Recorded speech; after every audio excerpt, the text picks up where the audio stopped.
सोलापूर जिल्हा परिषदेच्या सामान्य प्रशासन विभागातील विक्रम शहा या कर्मचाऱ्यावर निलंबनाची कारवाई करण्यात आली आहे. विशेष म्हणजे अनियमितता आणि पदभार दिला नाही म्हणून शहा यांना निलंबित केले आहे. परंतु सामान्य प्रशासन विभागाची वर्षानुवर्ष दिशाभूल करणाऱ्या कर्मचाऱ्यांवर कारवाई करण्याचा सूर कर्मचाऱ्यांमधून निघत आहे. मागील काही दिवसांपासून शहा हा कर्मचारी दक्षिण सोलापूर तालुक्याला होता.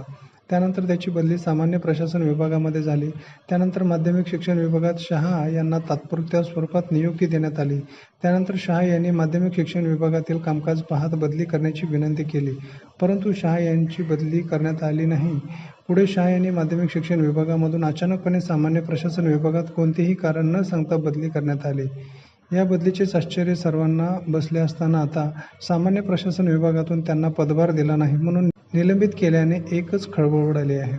विशेष म्हणजे सामान्य प्रशासन विभागात गेल्या अनेक वर्षांपासून प्रशासनाची दिशाभूल करणाऱ्या कर्मचाऱ्यांचे लाड केले जातात.